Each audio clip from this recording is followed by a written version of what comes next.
میں نے ابھی ابھی آپ کے سامنے قرآن مجید کی 2 آیتیں تلاوت کی ہیں، جس کا سادہ سا ترجمہ یہ ہے کہ جو لوگ خوش قسمت ہیں وہ جنت میں ہیں اور ہمیشہ اس میں رہیں گے، اور جو لوگ بدبخت ہیں وہ جہنم میں ہیں۔ اس دنیا رنگ دلوں میں جب انسان اپنی آنکھیں کھولتا ہے تو دنیا اسے چاروں طرف سے گھیرنا شروع کر دیتی ہے۔ جس طرح کنویں کا مینڈک یہ سمجھتا ہے کہ اس کی دنیا کنواں ہی ہے، اسی طرح کم عقل انسان یہ بادر کر لیتا ہے کہ اسے ہمیشہ اسی دنیا میں رہنا ہے، اور اگر بالفرض کبھی مرنا بھی ہوا تو پھر فنا ہو جائیں گے، ہڈیاں خطا ہو جائیں گی اور جسم کے اعضاء ٹکڑے ٹکڑے ہو جائیں گے، اور اس سے اس دنیا کے بارے میں کوئی سوال نہیں کیا جائے گا۔ مگر اس دنیا میں انبیاء علیہ السلام تشریف لائے، انہوں نے بتایا کہ تمہارا یہ تصور انتہائی غلط ہے، یہ دنیا امتحان گاہ ہے، یہاں تم آزمانے کے لیے بھیجے گئے ہو، یہاں کی تمہاری ہر حرکت اور ہر سکون کا حساب ہوگا۔ اگر اس دنیا کے رہنے والے انسان نیک عمل کریں گے، صحیح راستے پر چلیں گے، خالق کائنات کے احکام کے مطابق اپنی زندگی گزاریں گے تو پھر مرنے کے بعد کامیابی ان کا قدم چومے گی، اور اگر اس دنیا کا بسنے والا انسان سرکشی اور غرور کے راستے پر چلے گا، خداوند قدوس کے احکام کی نافرمانی کرے گا، اللہ کی بنائی ہوئی زمین پر اکڑ کر چلنا چاہے گا اور ظلم و ستم کی چلگاریوں سے اپنے بھائیوں کو جلانا چاہے گا، تو پھر ایک دن آئے گا جب اس کو اپنے کیے کا حساب دینا ہوگا، جب اس سے پوچھا جائے گا کہ تمہیں 2 ہاتھ دیے گئے تھے تاکہ تم کسی کمزور کی مدد کر سکو، تمہیں 2 آنکھ دی گئی تھی تاکہ تم غلط اور صحیح کی تمیز کر سکو،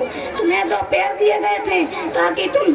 خدا کی عبادت کے لیے مسجدوں میں جاؤ، تمہیں عقل دی گئی تھی تاکہ تم باطل طاقتوں کے مکاریوں کو شکست دے سکو اور حق کی آواز کو بلند کر سکو۔ کیا تم نے ایسا کیا؟ اگر ایسا نہ کیا تو یاد رکھو یہ جہنم کی بہتی ہوئی آگ ہے، اس میں تمہیں ڈالا جائے گا۔ محترم دوستوں، اس دنیا میں چند دن رہنا ہے، بادشاہ ہو یا فقیر، سرمایہ دار ہو یا مزدور، قوی ہو یا کمزور، عقل مند ہو یا بیوقوف، مرد ہو یا عورت، سب کو ایک دن یہ دنیا چھوڑنی ہے۔ یہاں کا سیم و زر، مال و دولت، جائیداد و زمین کوئی آپ کے ساتھ نہیں جائے گا۔ ہمیں یہ سب چھوڑ کر ایک ایسی جگہ جانا ہے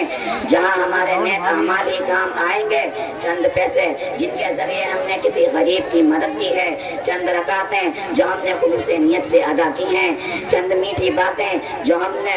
کسی مجبور و بے کس کو اطمینان دلانے کے لیے کی ہیں، یہی چیزیں ہمارے کام آئیں گی، اور اس دنیا کا سارا ساز و سامان ہمارے لیے بیکار ہوگا۔ اللہ تعالی ہم کو اور آپ کو صحیح راستے پر چلائے اور آخرت میں جنت ہمارا ٹھکانہ بنائے۔ وآخر دعوانا ان الحمدللہ رب العالمین۔ رحمہ خاتون ایک چھوٹی سی ورحمۃ اللہ وبرکاتہ۔ السلام جی میرا میسج صرف اور صرف لڑکیوں کے لیے ہے۔ سنو لڑکیوں، نہ بات کرنا نہ محرم سے، یہ رشتہ حرام ہے، ٹوٹا دل لیے گھومو گی، یہی اس کا انجام ہے۔ تم کو خود کو ہے چھپا کر رکھنا، کیونکہ لوگوں کا کام ہے بس تمہیں ڈھکنا۔ نہ خوش ہونا کسی لڑکے سے اپنی تعریف سن کر، سمجھ لینا کس نے پھیلا جا تم پر۔ نہ کسی کی باتوں میں آنا ہے، نہ کسی کے جذباتوں میں بہنا ہے، ورنہ شیطان جان جائے گا کہ تمہیں کیسے مجبور کرنا۔